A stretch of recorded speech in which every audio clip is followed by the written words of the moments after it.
My dad told me to grow a backbone, so I grew one and walked out. He said it so casual, like it was just another piece of fatherly advice. But that sentence hit me harder than anything he'd ever said before. I was 23, still living at home after college, working long hours at a grocery store to save up for my own plate. Every day I came home exhausted, only to hear him tell me how I was wasting my life. When I was your age, he'd say, I already had a wife, a kid, and a mortgage. He'd say it while drinking beer in the same chair he sat in for the last 30 years, as if stability was the same thing as success. It wasn't that I didn't respect him. I did. But his respect always felt like a moving target. I could graduate college, get promoted, help mom with the bills, but somehow it was never enough. That night, when he told me to grow a backbone, I realized he didn't want me to be strong. He wanted me to be like him, silent, obedient, hardened by pride. So I stood up. Literally, I stood there in the living room, heart pounding so hard I could feel it in my throat. All right, I said, voice shaking. Here's my backbone. He looked up, surprised. I'm done being spoken to like I'm a disappointment. His eyes narrowed, like I'd just committed a crime. Watch your tone, he said. You live under my roof. That was the moment. The one that splits your life into before and after. I walked to my room,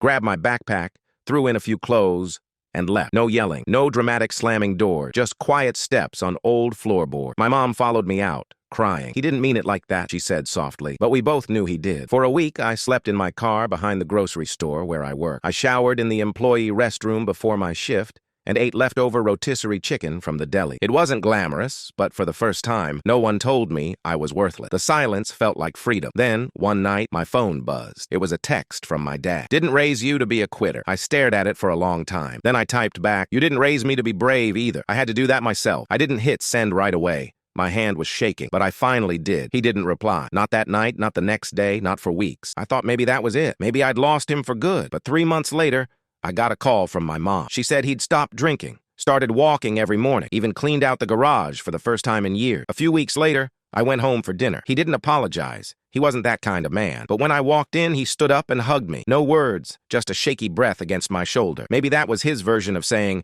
you grew your backbone, son, and maybe walking out was the only way he'd ever see it. After dinner, he showed me something that caught me completely off guard. A framed photo of my college graduation, one I didn't know he had printed. He'd scribbled something on the corner of the frame. Proud of you. Even if I never said it. I pretended not to notice, but my throat tightened. Later that night, he walked me out to my car. The air was cold, and the silence between us hung heavy. Then he said, you know, I didn't mean to make you feel small. I just didn't know how to talk to you without sounding like my dad. That was the first time I realized he wasn't the villain I made him out to be. Just another man who never learned how to heal. We didn't fix everything that night, but when I drove away, I felt lighter. Like the space between who we were and who we could still be wasn't so impossible to cross. Sometimes, growing a backbone doesn't mean standing taller. It means standing on your own long enough for someone else to learn how to bend.